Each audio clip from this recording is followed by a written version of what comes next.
Ayo pahami teori Levi-Gotsky. Pernah gak kamu lihat anak SD bingung saat belajar? Terus kita bilang, ya belajar dong, masa gak bisa?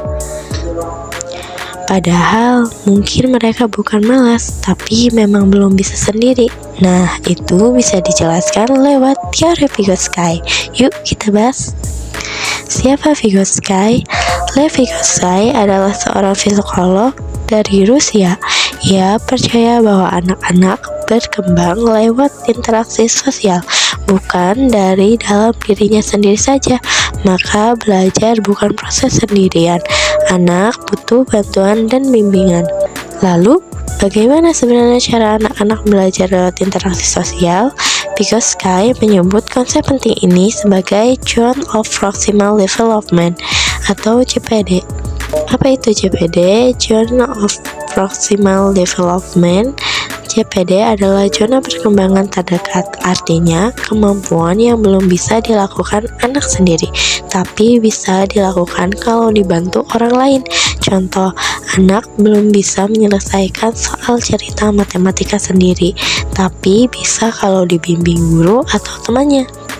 Nah, supaya anak bisa belajar di zona ZPD tadi, mereka perlu bantuan dari orang dewasa atau teman sebaya. Bantuan ini disebut scaffolding, seperti penyangga sementara saat mereka belum bisa berdiri sendiri. Nah, apa itu scaffolding? Scaffolding adalah bantuan sementara dari guru atau orang dewasa, seperti tangga bangunan. Bantu naik ke atas, guru bisa memberi contoh, pertanyaan pemantik, atau petunjuk. Lama-lama ketika anak mulai bisa, bantuan dikurangi, anak jadi belajar mandiri. Apa sih hubungan antara ZPD dan scaffolding?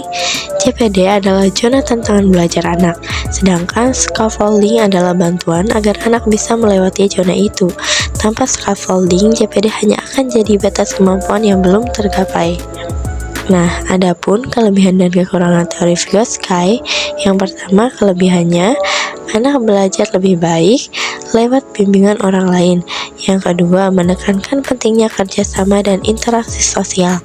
Yang ketiga, mudah diterapkan di kelas lewat ZPD dan scaffolding. Kekurangannya, yang pertama, tidak menjelaskan tahapan perkembangan anak berdasarkan usia. Yang kedua, kurang membahas bagaimana anak belajar sendiri. Yang ketiga, butuh guru yang terampil agar bisa membimbing dengan tepat.